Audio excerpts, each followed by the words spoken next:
மச்ச அவதாரம் தோன்றிய காரணத்தை பற்றி காண்போம். பிரம்மனால் படைக்கப்படும் தேவர்களுக்கு மட்டும் தெய்வத்தன்மையும் பிரகாசமும் அதீத சக்தியும் எப்படி கிடைக்கிறது என்ற பொறாமை குணம் அசுரர்களுக்கு வந்தது.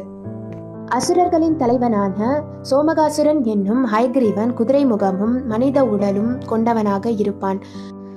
ஹயக்ரீவன் ருத்ரமூர்த்தியை நோக்கி கடும் தவத்தை மேற்கொண்டு தேவர்களை வெல்லும் சக்தியை பெற்றான்.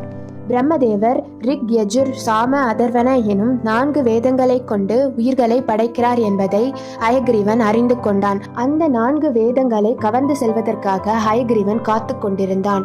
பிரம்மதேவருக்கும் இவ்வுலகத்தில் உயிர்கள் அனைத்தையும் தான் படைக்கிறோம், தான் இல்லாவிட்டால் இவ்வுலகம் இல்லை என்ற ஆணவ எண்ணம் தோன்றியது. தான் மட்டும் ஏன் இயங்கிக் கொண்டே இருக்க வேண்டும் என்று பிரம்மதேவர் உறங்கத் தொடங்கினார். உயிர்கள் எதுவும் படைக்கப்படாமல் இருப்பதால் பிரளயம் உண்டானது. அப்போது 4 வேதங்களையும் கவர்ந்து கொண்டு ஹயக்ரீவன் கடலுக்கடியில் போய் ஒளிந்து கொண்டான். தேவர்களும் முனிவர்களும் ரிஷிகளும் விஷ்ணு பகவானிடம் போய் முறையிட்டனர். கருணை கடலான விஷ்ணு பகவான் இவ்வுலகத்தை காக்கவும் ஹயக்ரீவனை அழிக்கவும் மச்ச அவதாரம் எனும் மீன் போன்ற உருவம் எடுத்து இவ்வூமியில் அவதரித்தார். கடும் வெள்ளத்தால் உலகமே மூழ்கிக் கொண்டிருக்கும் பொழுது ஒரு நிலப்பரப்பு மட்டும் மூழ்காமல் இருந்தது. அதுதான் நம் தமிழகம். அந்த நிலப்பகுதியை சத்தியவரதன் என்னும் ராஜ்ய ரிஷி ஆண்டு வந்தார். ஒருமுறை கிருதமாலா என்னும் நதிக்கரையில் நீராடிவிட்டு விஷ்ணுவை நினைத்து கொண்டே கையில் நீரை எடுத்தார். ஒரு சிறிய மீன் அவரது உள்ளங்கையில் துள்ளியது. மீனை சற்று உற்று நோக்கிவிட்டு மீண்டும் ஆற்றில் விட்டார். இவ்வாறு மீண்டும் மீண்டும் அந்த மீன் தன் கைகளில் வருவதை பார்த்து ஆச்சரியப்பட்டார். மீன் பேசத் தொடங்கியது. என்னை இவ்வாற்றில் இருந்து அழைத்து கொண்டு வேறு ஒரு இடத்தில் பாதுகாப்பாக வைக்குமாறு கேட்டுக்கொண்டது.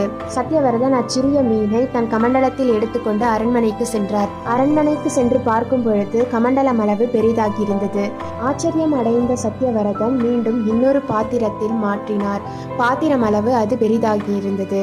தெய்வத்தன்மை வாய்ந்ததாக இருக்க வேண்டும் என்று நினைத்து அருகில் இருந்த குளத்தில் விட்டார். உடனே அந்த மீன் குளம் அளவு விஸ்வரூபம் எடுத்தது. இது திருமாலின் திருவிளையாடல் தான் என்று நினைத்து அம்மீனை கடலில் கொண்டு விடுமாறு காவலர்களிடம் ஆணையிட்டார். கடலில் விட்ட அந்த மீனானது மூக்கில் ஒரு கொம்புடன் மேலும் வளர்ந்து கொண்டே சென்றது.